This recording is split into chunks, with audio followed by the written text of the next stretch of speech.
मूर्छ मूर्छना से ठाट का निर्माण।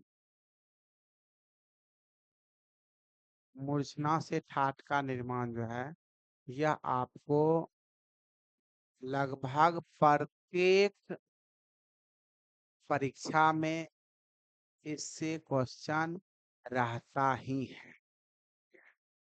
प्रत्येक परीक्षा में कोई राग दे देगा, इसमें ईश्वर को सरज मानकर आरोह अवरोह करने से किस राग का निर्माण होगा, या कोई ठाट दे देगा, बिलावल में पंचम को सा मान करके आरोह अवरोह करने से किस ठाट का निर्माण होगा या किस राग का निर्माण होगा। कल्याण में मध्यम को सा मानेंगे, पंचम को सा मान करके कोई भी स्वर जो है आपको दे सकता है किसी भी राग में। और इस टाइप का क्वेश्चन का हल बहुत इजी है, लेकिन हमें ध्यान से बनाना पड़ेगा। थोड़ा सा भी गलत कीजिएगा आपका जवाब गलत हो जाएगा, थोड़ा सा भी गलत कीजिएगा।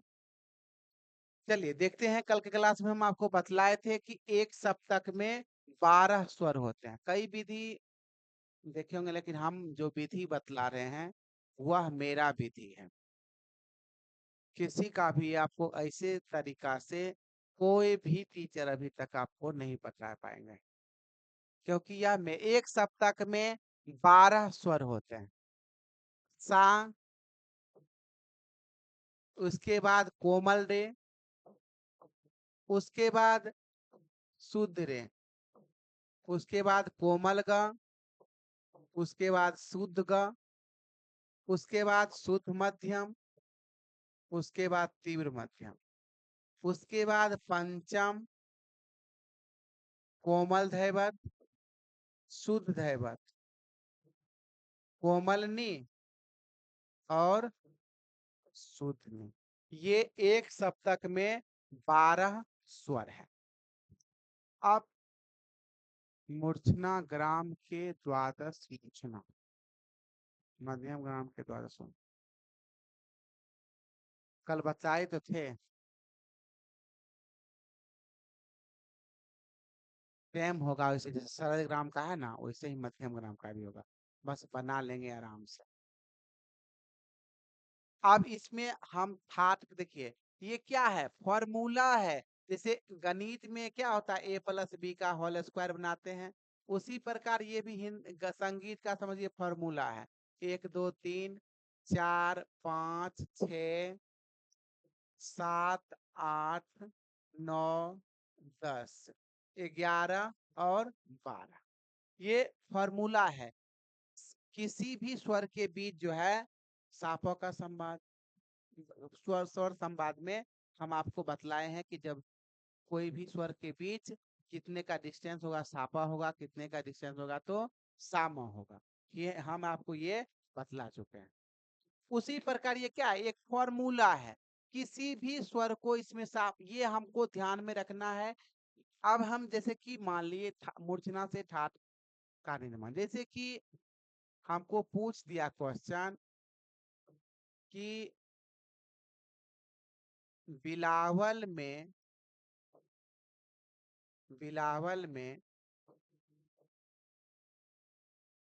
ऋषभ को सडज, ऋषभ ऋषभ को सडज मानकर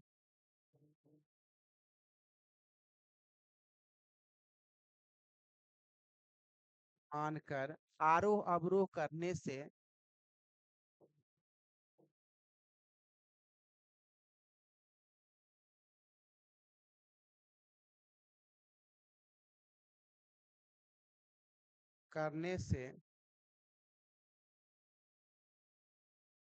किस ठाट का निर्माण होगा,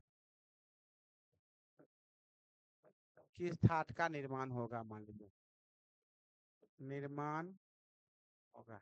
इस टाइप का क्वेश्चन निश्चित तौर पर रहता है कि किसी भी, आप यहाँ बिलावल के जगह पे कोई भी दे देगा, ऋषभ की जगह पे कोई भी स्वर दे देगा। इस कैसे सॉल्व करेंगे, देखिए ध्यान से। किसको पूछ रहा है? बिलावल में ऋषभ को सडज मानकर, अर्थात ऋषभ को हमको क्या मान लेना है? एक मान लेना है। ऋषभ को हम एक मान लेंगे। अब सप्तक पूरा कीजिए, रे को से सप्तक पूरा कीजिए। क्या होगा? रे, रे, उसके बाद बिलावल में ग, म, प, ध, नी और सा। ये सप्तक पूरा हुआ। रे से हम चले हैं तो रे, ग, म, प, ध, नी, सा। ये कुछ नहीं किए, बस जहां से पूछेगा, जहां से सा मानने के लिए कहेगा।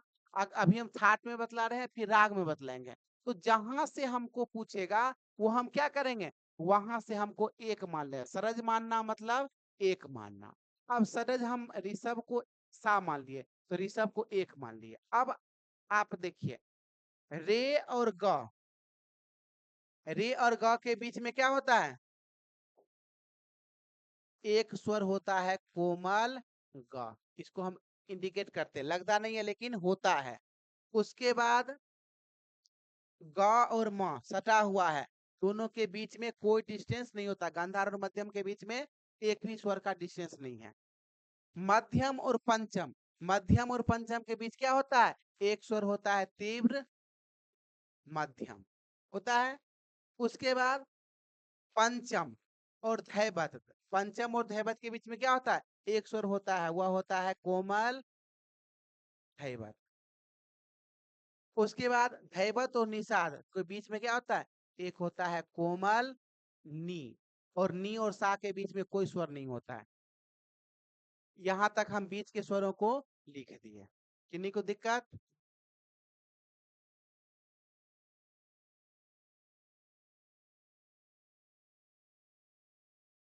यहां तक किन्हीं को दिक्कत है? एक्टिव रहिए। एक्टिव नहीं रहिएगा नहीं समझिएगा। अगर इस टाइप का क्वेश्चन अगर आप नहीं समझते हैं अभी, तो फिर आपको जीवन बीत जाएगा, लेकिन समझ में ही नहीं आएगा कि बिलावल किसी वो कैसे क्वेश्चन सॉल्व होगा किसी भी चार्ट में। अगर आप अभी समझ गए तो समझिए कि आप समझ गए। और ये सब रटने से आप कितना भी रट लीजिएगा, नहीं सॉल्व होगा। हाँ, अब हम क्या करेंगे, देखिए कोडिंग कर दीजिए। सरज मानना मतलब एक, एक, 12 स्वर कर लीजिए, 2, 3, 4, 5, 6, 7, 8, 9, 10, 11, 12वां स्वर इसमें। अब देखिए लगा क्या क्या है, प्रयोग हुआ है किसका किसका? एक, 3, 4, 6, 8, 10 और 11। ये इतना स्वर बिलावल में आया है। बीच के स्वर को प्रयोग होता नहीं है। अब इसको 1, 3, 4 उतार लीजिए ऊपर से। एक नंबर में क्या है? सा है। एक नंबर में सा है। 3 नंबर में क्या है? 3 नंबर में शुद्ध रे, शुद्ध रे है। उसके बाद 4 नंबर में क्या है? कोमल ग है, कोमल ग है। उसके बाद 6 नंबर में क्या है? शुद्ध मध्यम। उसके बाद 8 नंबर, 8 नंबर में क्या है? पंचम। उसके बाद 10 नंबर, 10 नंबर में क्या है? धैवत। उसके बाद 11 नंबर, 11 नंबर में क्या है? यहाँ कोमल निषाद होगा, कोमल नी। उतार दिए। अब देखिए इसका स्वरूप किस ठाट के समान हुआ? किस ठाट के समान हुआ?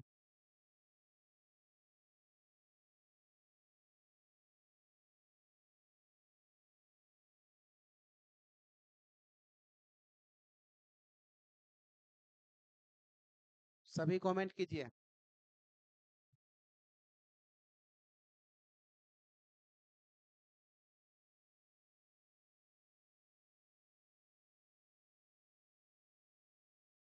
यह काफी ठाट के समान हुआ। देखिए क्योंकि ग और नी क्या है? इसमें कोमल है। ठाट बन गया क्या? काफी। ठीक है, ये बन गया ठाट काफी। चलिए एक दो और बतलाते हैं। काफी बना, किन्हीं को दिक्कत इसमें? इसमें किन्हीं को दिक्कत है?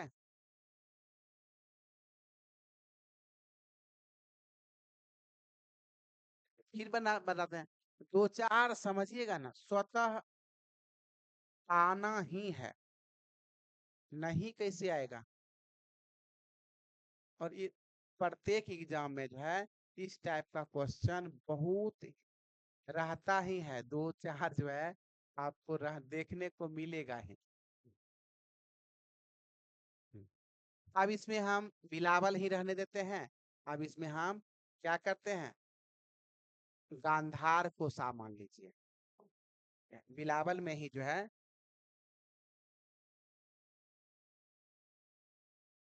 गांधार को सरज मानकर आरोह अवरोह करने से किस ठाट का निर्माण होगा। अब इसमें हम क्या करते हैं, गांधार को सा मान लिए, गांधार को सा मान लीजिए। अब हम यहाँ पर क्या करेंगे, ग से सप्तक पहले लिख देंगे, तो ग से लिख दीजिए सप्तक। तो ग म प ध नि सा और रे, सप्तक लिख दिए। अब हम क्या करेंगे, बीच में जो जो स्वर छूटा हुआ है वह दे देंगे, क्यों? क्योंकि कोडिंग के लिए हमको सुविधा होगी। अगर ध्यान में है तो हम नहीं भी बैठाएंगे, डायरेक्ट कोडिंग कर लेंगे। डायरेक्ट कोडिंग कर लेंगे कैसे, आप गांधार को एक, गांधार को, लेकिन कभी कभी क्या होगा कि किस स्वर के बीच में कौन सा स्वर है, बाद में परेशानी हो सकती है। हम क्या करेंगे, आप कोडिंग कर लीजिए। ग म के बीच में क्या है, कोई स्वर नहीं है, गंधार से मध्यम सटा हुआ है। मध्यम और पंचम के बीच में एक स्वर है तीव्र मध्यम होता है। पंचम और धैवत के बीच में क्या होता है, कोमल धैवत होता है एक, जो प्रयोग इसमें नहीं हुआ है। ध और नी के बीच में क्या होता है, एक कोमल नी होता है जो इसमें प्रयोग नहीं हुआ है। नी और सा के बीच में कोई भी स्वर नहीं होता है। सा और रे के बीच में क्या होता है, एक कोमल रे होता है। फिर अब हम क्या करेंगे, अब हमको कोडिंग करने में आसानी होगी। कोडिंग कीजिए, दो एक दो तीन और चार, या सीधे हम जिसका जिसका प्रयोग हुआ है उसी का हम लिखते हैं, सुविधा रहेगी। अब देखिए, एक दो तीन का प्रयोग नहीं होता है, चार पांच का प्रयोग नहीं होता है, छह सात का प्रयोग नहीं होता है, आठ नौ और 10 का नहीं होता है, 11। अब देखिए इसका कोडिंग हमको क्या क्या प्राप्त हुआ, एक दो चार छह आठ नौ 11, उतार लीजिए यहाँ से। एक में क्या है, सा, दो में क्या है, कोमल रे, चार में क्या है, कोमल ग, छह में क्या है, शुद्ध मध्यम, उसके बाद आठ, आठ में क्या है, पंचम, नौ, नौ नंबर में क्या है, कोमल धैवत, 11 नंबर में क्या है, कोमल निषाद। हो गया, बताइए किस ठाट के समान हुआ।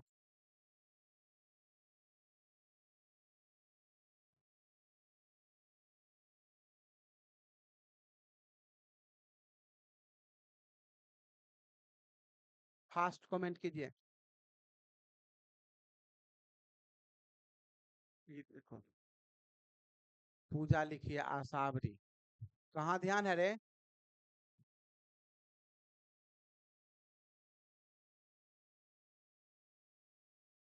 10 ठाट का स्वरूप ही नहीं याद किया अभी तक, क्या ही बोले हम।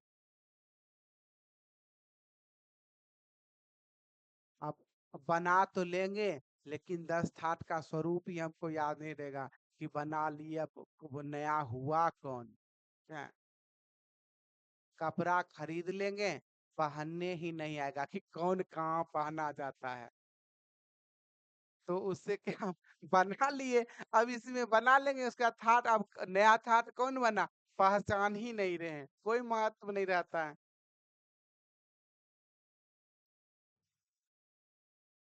ये बना राग, तो सॉरी ठाठ, भैरवी। रे का ध्वनि कोमल है ना, भैरवी बना। ठीक है, ये ठाठ भैरवी बना। आया समझ में? समझ में आया।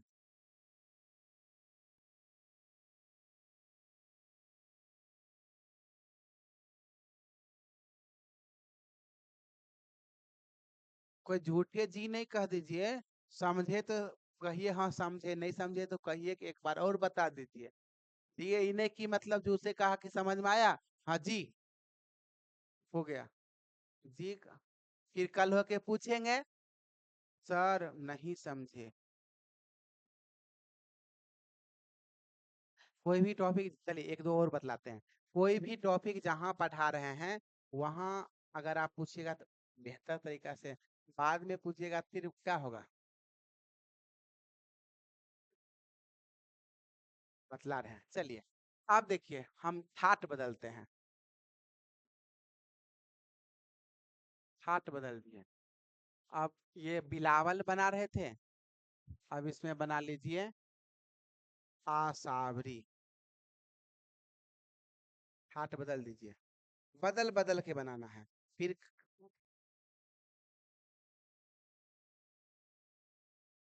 आसावरी, आसावरी में यही रहने देते हैं, स्वर यही रहेगा। गांधार को सटज मानकर आरोह अवरोह करने से किस राग की या किस ठाट की प्राप्ति होगी या किस ठाट का निर्माण होगा। गांधार रहने देते हैं, ये स्वर छोड़िए, इसमें भी एक स्वर बदल देते हैं, मध्यम बना देते हैं। कोई भी देखिए बनाने का प्रोसेस अगर आप समझ जाइएगा तो बहुत इजी है। मध्यम, चलिए बदल दिए, कहेगा सर वही रहने दिए रहने। अब हम बदल दिए, आसावरी में मध्यम को सरज मानकर आरोह अवरोह करने से किस ठाट का निर्माण होगा। अब दिमाग में आसावरी फिट कीजिए, आसावरी फिट कर लीजिए दिमाग में, लाइए आसावरी। अब आसावरी मध्यम को तो म से सब तक पूरा कीजिए, म प ध नी सा रे ग। माँ से पूरा कर लिए। अब आसावरी में क्या क्या कोमल लगता है, तो ग ध नी कोमल, तो जहां जहां जो जो कोमल है उसको कर लीजिए, ध नी ग, ग ध नी कोमल कर दिए। अब देखिए बीच का स्वर जो जो छूटा हुआ है आसानी हम रहेगा कर लेते हैं। तो बीच में मध्यम और पंचम के बीच में क्या छूटा हुआ है, तीव्र मध्यम छूटा हुआ है। पंचम और कोमल धैवत सटा हुआ है, इस दोनों के बीच में कोई स्वर नहीं है। ध और नी के बीच में एक स्वर छूटा हुआ है, कौन सा, शुद्ध ध होता है, छूटा हुआ है। ध और नी और सा के बीच में एक स्वर छूटा हुआ है, कौन सा, जो शुद्ध नी होता है, प्रयोग इसमें नहीं होता है।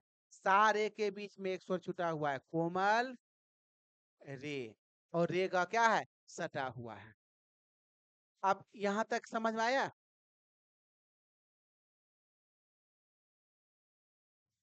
यहां तक समझ में आया?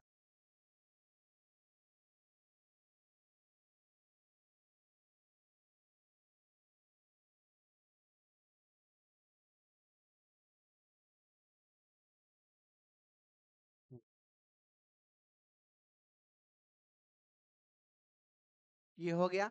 अब देखिए कर दिए, कोडिंग कीजिए, एक दो तीन, हम दो नहीं किए क्योंकि दो का प्रयोग होता नहीं है। तीन, इसके चार, पाँच, छ, सात, आठ, नौ, 10 और 11। हमारा कोडिंग प्राप्त हुआ कौन कौन, एक तीन चार छ आठ 10 11। उतार लीजिए, एक सा, तीन रे, 4 ग, 6 मध्यम, 6 के बाद 8, 8 में पंचम, 8 के बाद 10, 10 में शुद्ध दैवत, और 11, 11 में कोमल निषाद। अब यहाँ पर क्या है, सा, 4 में यहाँ कोमल ग है। चलिए ये हो गया, देख लेंगे एक बार। 5 में, 6 में मध्यम, 8 में पंचम, ठीक है। किस तार के समान बना?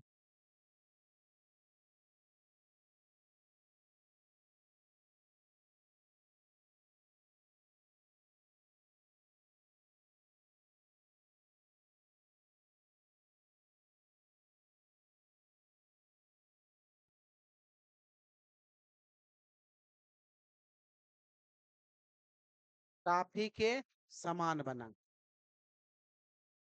अब बोलिए, अब किनको दिक्कत है?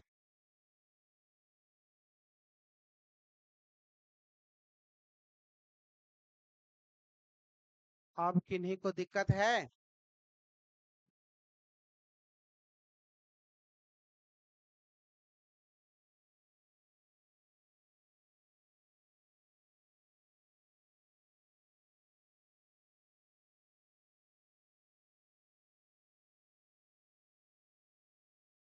कुछ बच्चे अभी जुड़े हैं, बार बार कहते हैं कि समय से जुड़ा कीजिए।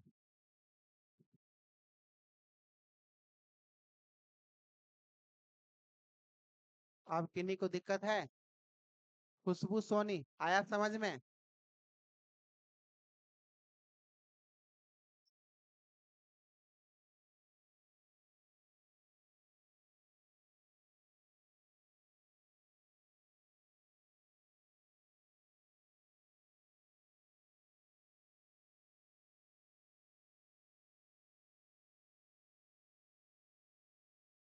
चलिए अब देखिए, ये तो हो गया, बना के भेजिएगा आप होमवर्क आपको। ये तो हो गया आपका किसमें, ठाट में। एक दो और बतलाते हैं, फिर कल राग में बतला देंगे।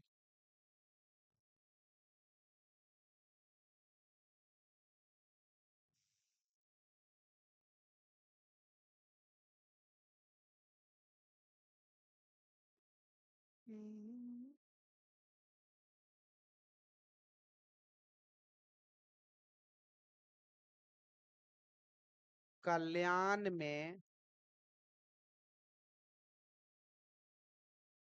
पंचम,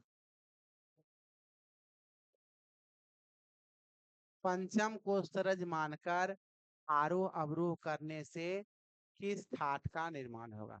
अब देखिए, ठाट भी बदल दिए। काम हमको वही करना पड़ेगा, क्या? काम हम जो है वही करेंगे। दिमाग में हमारा प्रोसेस वही है, जो हम आपको एक में बनाए हैं वही प्रोसेस से सभी में बनेगा। बस हमको, आप देखिए कल्याण में क्या है, मध्यम। अब हमारे दिमाग में क्या आएगा, कल्याण का स्वरूप लाइए, मध्यम से सब तक पूरा कीजिए। तो कल्याण में किस मध्यम का प्रयोग होता है? कल्याण में किस मध्यम का प्रयोग होता है?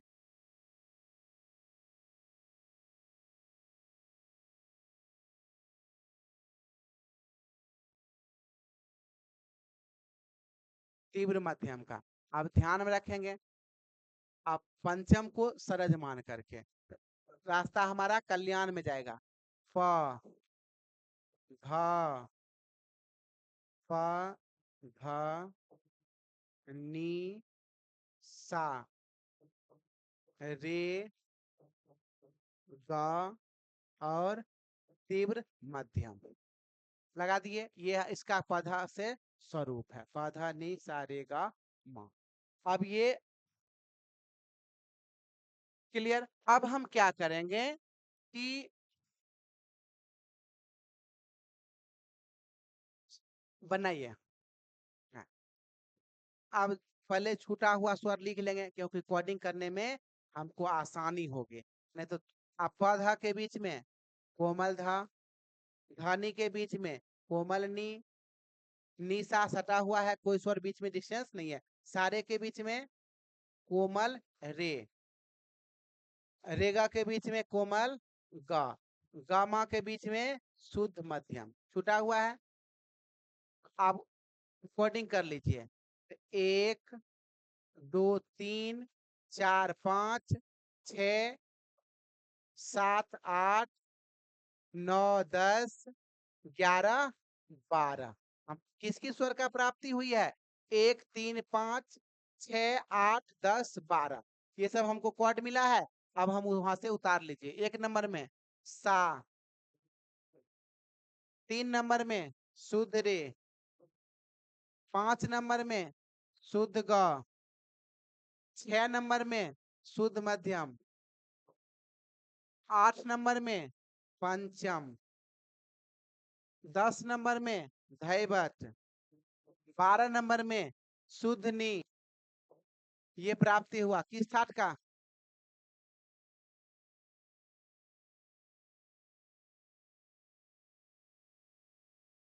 बताइए।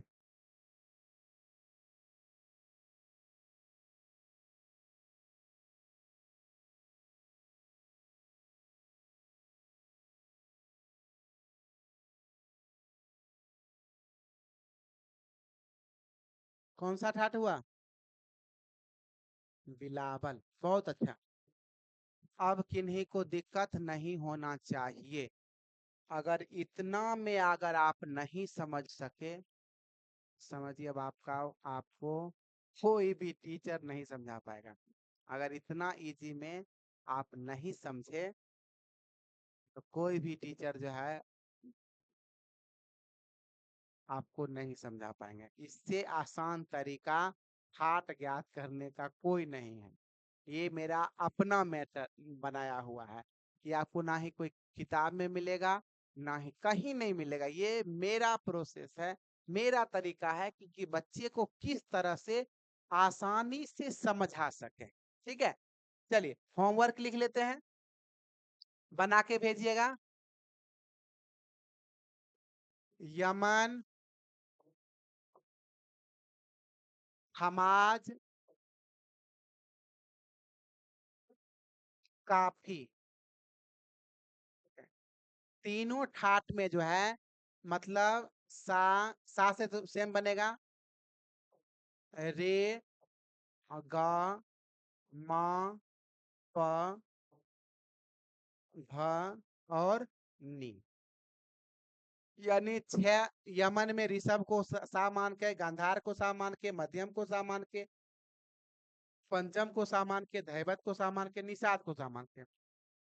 फिर खमाज में भी रेगा मापाधानी कर्मशः सा मान करके, काफी में भी रेगा मापधानी को सामान करके आप जो है 6 तरीका 18 बनेगा। 18 बना करके आप भेजिएगा, देखेंगे कौन कौन बच्चे समझे। कल हम आपको राग में भी बतला देंगे कि किस राग में किसको सा मानेंगे, कौन सा नया राग बनेगा।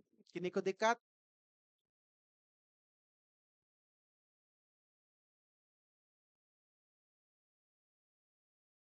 चलिए रहने दीजिए, आज क्लास यहीं तक। गुड नाइट सभी को।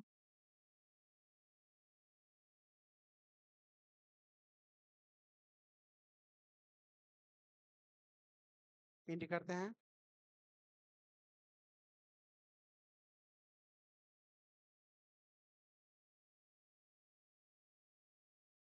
किसी भी तरह के संगीत प्रतियोगिता परीक्षाओं की तैयारी के लिए आप हमसे संपर्क कर सकते हैं। हमारा मोबाइल नंबर है 95 077 80 716, और दूसरा मोबाइल नंबर है 7970950426। दोनों नंबर से किसी भी ऑल इंडिया किसी भी संगीत प्रतियोगिता परीक्षाओं की तैयारी के लिए आप हमसे संपर्क कर सकते हैं। धन्यवाद।